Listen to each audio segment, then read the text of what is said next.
상식의 선을 넘는 하나님의 부르심. 하나님의 부르심은 말 그대로 상식을 넘습니다. 거룩한 사명을 모세에게 주셨죠. 어떤 사명이죠? 내 백성을 애굽에서 이끌어내어 약속의 땅으로 데려가라. 거룩한 사명이에요. 그죠? 예, 꺼내서 지들 마음대로 살게 냅둬? 이게 아니잖아요. 약속의 땅으로, 하나님이 예비해 두신 곳으로. 귀한 사명을 맡았는데 모세가 덜컥 겁이 나요. 내가 할 수 있을까? 그래서 안 되겠다라고 얘기를 합니다. 그러니까 모세가 만약에 하나님이 이렇게 거룩한 사명을 내게 주셨는데 내가 얘기했을 때 백성들이 날 안 믿으면 어떡합니까? 하나님께서는 내게 그 사명을 위임하신 것을 못 믿으면 어떡합니까? 하고 사명을 살짝 회피하려고 그래요. 그러니까 하나님께서 그를 설득하시죠. 그러면서 증거를 몇 가지 보이십니다. 이 말씀을 통해서 모세외가 헌신하니까요. 이름이 모세니까. 모세를 닮은 마음 갖고 본을 보이고 삶을 살아가면 하나님이 기뻐하실 줄 믿습니다. 먼저 지팡이를 던지래요. 그런데 그게 뱀이 돼요. 하나님이 어디를 잡으라고 그러세요? 꼬리를 잡으라고 그래요. 뱀의 꼬리를 잡으라. 이 상식선에서 이게 말이 돼야 안 돼요? 저는 뱀을 잡아본 적이 없어요. 건드려 본 적도 없어요. 막대기로 이렇게 던진 적은 있어요. 그러니까 오기 전에 이제 조그만 뱀인데 휙 던져서 멀리 해놓고 내 갈 길을 간 적은 있어요. 동네 형들은요 뱀을 잡아와요. 어렸을 때 제가 시골 출신인 거는 뭐 다 아시니까. 어떤 형은 그걸 잡아와가지고 토막을 내서 닭모이로 줘요. 닭이 그걸 또 잘 먹어요. 그리고 또 이 깡통에다가 물 넣고 끓여가지고 익혀서 또 닭한테 줘요. 별걸 다 했죠. 그런데 끓이면 기름이 둥둥 뜨고 그게 보양식이잖아요. 농담이고요. 너무 많이 갔죠? 상식적으로 뱀은 머리를 잡아야 돼요. 그래야 제압할 수 있거든요. 꼬리 잡으면 어떻게 해요? 얘가 유연하기 때문에 바로 몸을 돌려서 물어요. 물면 독 있는 뱀은 그냥 치명적이고요. 독 없는 뱀이라도요. 물리면 아파요. 상해를 입어요. 근데 하나님이 지팡이 던져라 그래서 던졌는데 뱀이 됐잖아요. 어이구야 하고 뒤로 물러선 모세에게 어떻게 하라고 그래요? 꼬리를 잡아라. 그러니까 모세가 어떻게 해요? 어떻게 해요? 하나님 할 만한 걸 시키세요. 안 그래요? 물론 두려움은 있었을지 모르겠어요. 그런데 잡으라 하니까 그가 손을 내밀어 그것을 잡았다. 4절 말씀에 나오죠? 손을 이렇게 내밀었는지 몰라요. 그건 중요하지 않아요. 말씀하시니까 상식을 깨고 손을 내밀었다. 이게 믿음인 거예요. 여러분 나이가 먹을수록 저는 생각이 넓어지고요. 마음이 넓어지는 줄 알았어요. 여러분 경우 말고 제 경우니까 또 뭐라고 하지 마세요. 근데 더 좁아져요. 내 말이 맞아 이렇게 돼요. 어렸을 때도 아니지. 젊었을 때 애들한테는 막 뭐든지 다 해주고 그랬는데 요즘은요 막 잔소리를 하고 있더라고. 제가 잔소리는 왜 해요? 내 맘대로 안 하니까 이놈들 막 잔소리 하게 돼요. 야, 나이 먹으면 이렇게 되는구나. 넓어진 줄 알았는데 오히려 좁아져요. 그리고 내 틀 안에 밖에 있는 것, 내 틀 안에 있는 건 허용이 되는데 내 틀 밖에 있는 건 막 이게 용납이 안 돼요. 그러니까 애들이 뭐 해달라고 그러면 해주긴 하는데 그것 때문에 며칠을 속상해요. 방학 됐으니까 염색하겠대요. 그냥 다 뽑아버리고 싶죠. 그럼 염색 못하니까.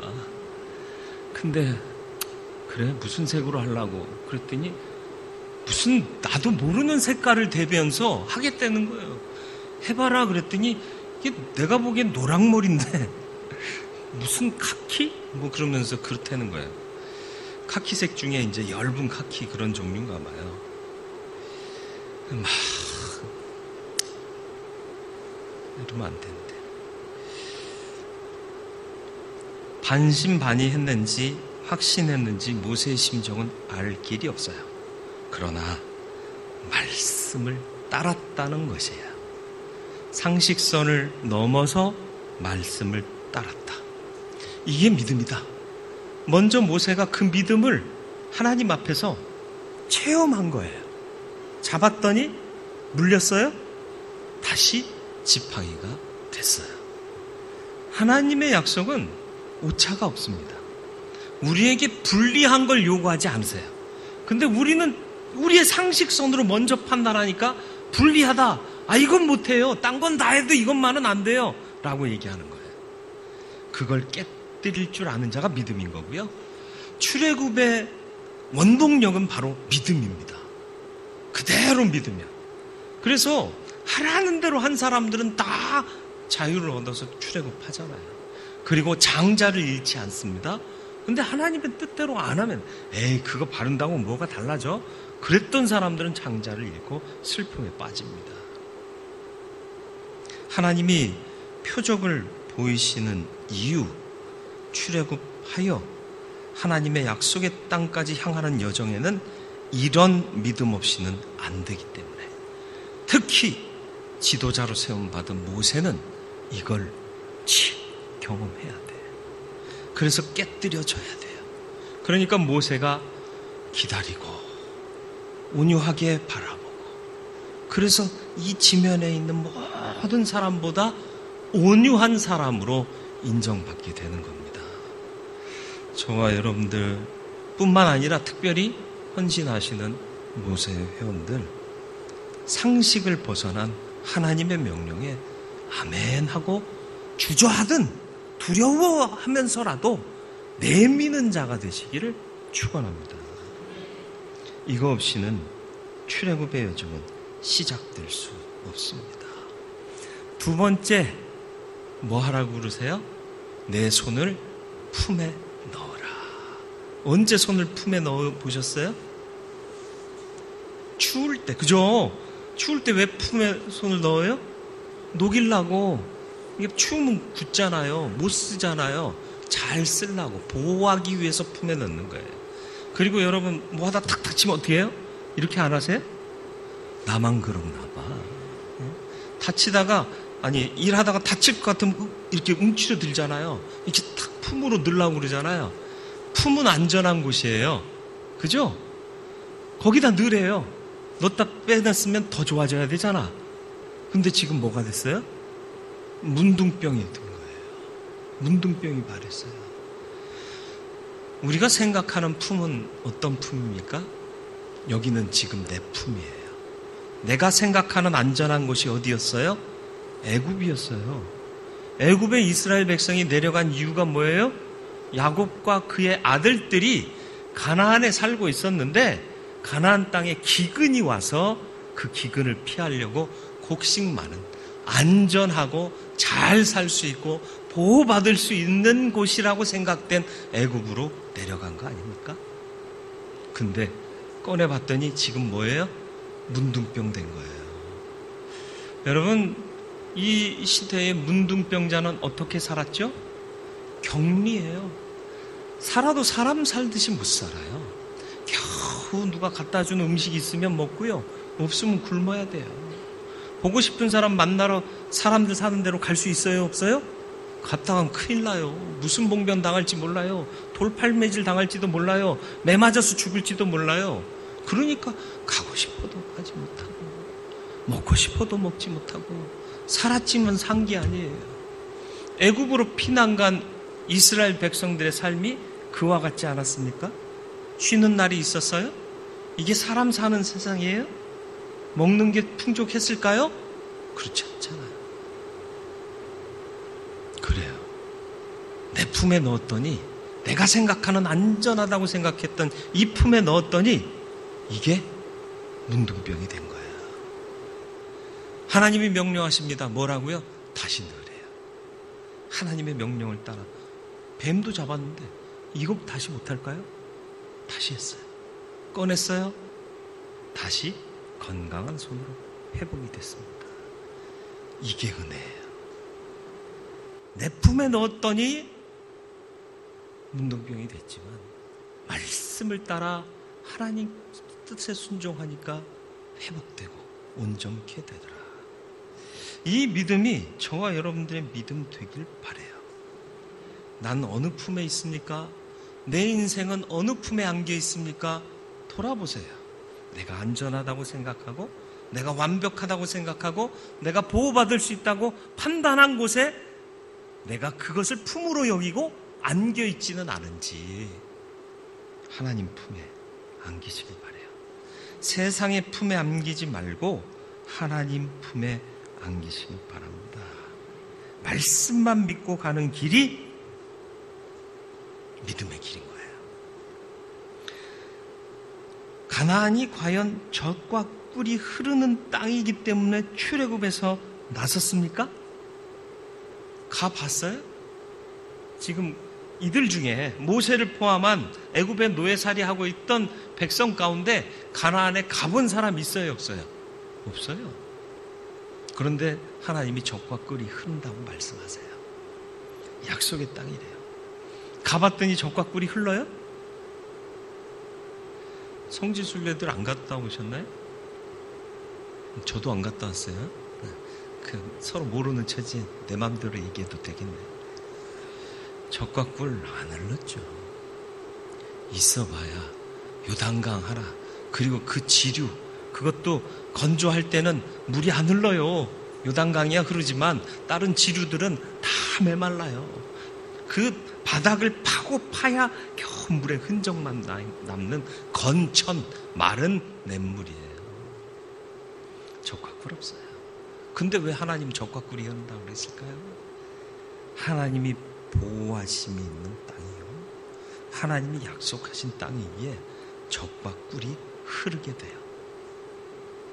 무슨 말인지 모르시겠어요? 이스라엘의 수상 벤구리온이요, 사막 네겝을 개간하잖아요.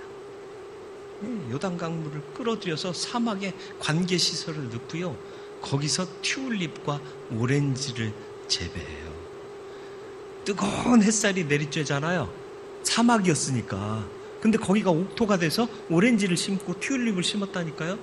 거기서 나온 오렌지 맛이 얼마나 기가 막힌지 아세요? 못 먹었으면 말을 하지 말아요. 네, 먹어보지 않았으면 말을 하지 마세요. 이 네겝에서 수확한 오렌지를 욥바항에서 수출을 해요. 그래서 욥바산 오렌지라고 이렇게 라벨을 붙여서 팔았어요.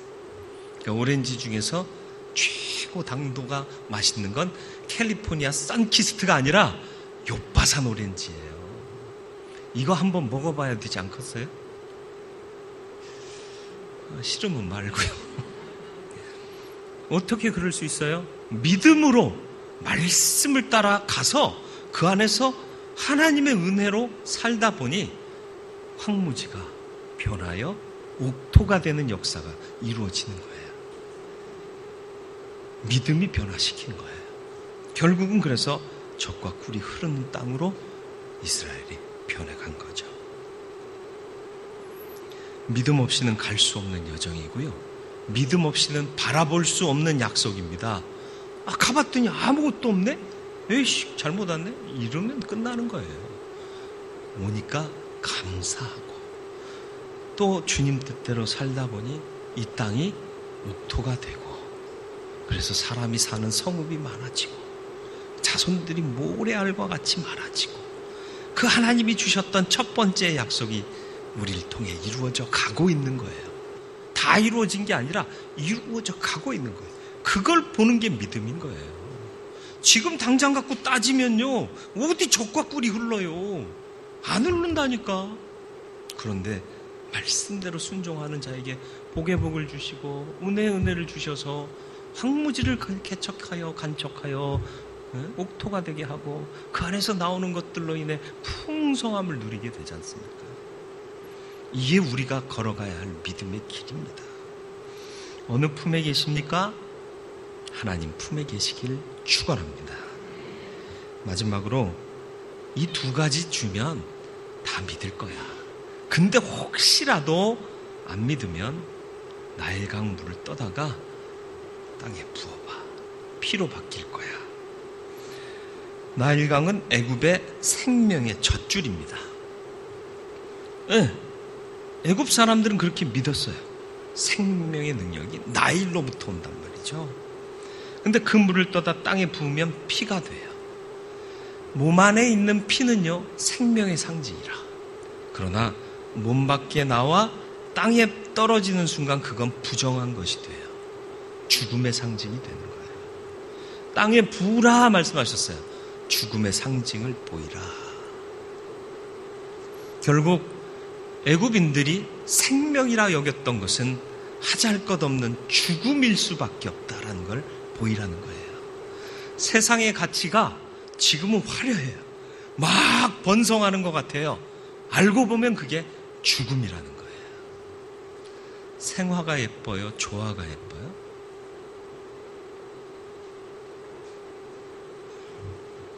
제 뒤에 있는 게 생화일까요? 조화일까요? 조화는 조화를 잘 이루어요. 조화롭잖아요. 그죠? 그러니까 좋아해요. 멀리서 보면 색깔이 더 예뻐요. 적절하게 배합이 돼 있어요. 왜요? 사람이 최선을 다해 아름답게 색을 배치했거든.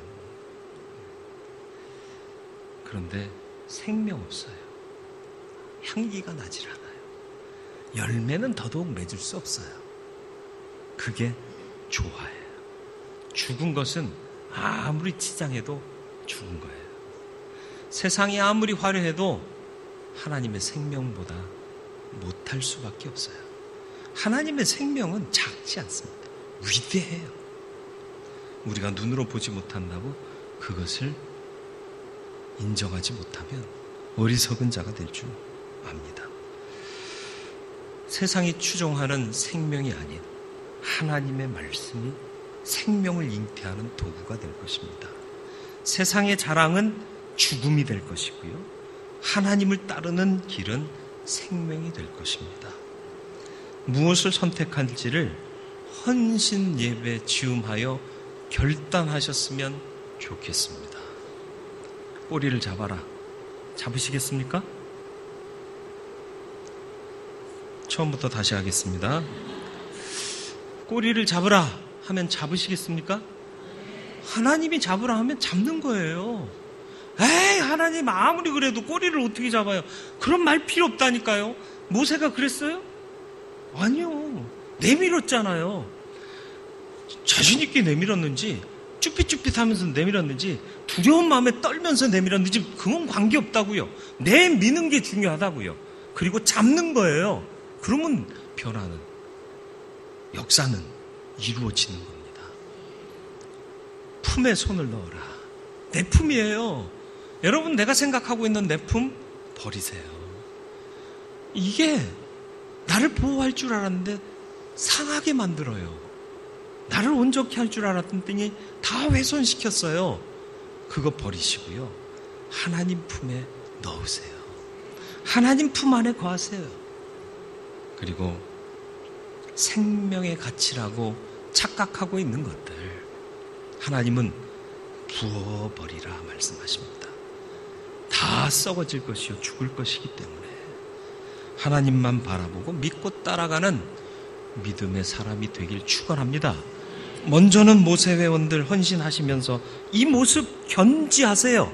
그러면 당신들의 후배가 그 모습 보면 따라갈 겁니다. 좋은 교회는 어떻게 만들어지는 줄 아세요? 좋은 믿음의 선배들이 좋은 믿음의 본을 보이면서 만들어져 가는 겁니다. 대흥교회가 좋은 교회 되기를 원하십니까? 아니, 모세회원들이 대답을 해야지. 다른 분들이 아멘하면 모세회원들한테 압력을 가하는 거잖아요. 대흥교회가 좋은 교회 되기를 원하십니까? 네. 안 하신 분 2분 빼고 모세 회원들이 이제 믿음의 본을 세워 나가실 줄 믿습니다. 이 믿음으로 온전케 되는 모세 회원들 되시고 또 그 믿음 본받아 온전하게 살아갈 수 있는 믿음의 본을 세우는 저와 여러분들이 되어서 우리의 상식선을 뛰어넘는 하나님의 가치를 마음에 담고 살아가는 믿음의 사람, 참 성도, 하늘의 가치를 소유한 사람으로 승리하며 서는 믿음의 사람들 되시기를 축원합니다. 주님, 두렵고 떨릴지라도 하나님이 명하시면 하나님 완전하시고 하나님은 항상 오르시니 내가 나의 상식을 뛰어넘어 말씀에 순종하겠습니다. 내가 안전하고 좋은 곳이라고 안위가 있고 평안이 있는 곳이라고 착각하던 세상의 품을 버리고 하나님의 품에 나아가기를 원합니다. 훼손되었던 우리의 심령을 여전하게 하여 주옵소서. 회복시켜 주시옵소서. 화려한 세상에 현혹되지 말게 하시고 참된 생명이 있는 하나님의 가치에, 하늘의 가치에 우리의 모든 마음과 생각을 모아두게 하시고 행동하게 하여 주시어서 참 믿음의 사람으로 주의 영광을 나타내는 하나님의 사람들 다 되도록 먼저는 모세 회원들을 축복하시고 다음으로는 우리 후배들을 축복하여 주시어서 아름다운 믿음의 전통, 귀한 믿음의 틀을 세워가고 뿌리를 깊게 하는 대은교회 되게 하여 주옵소서. 예수 그리스도의 이름으로 기도드리옵나이다. 아멘.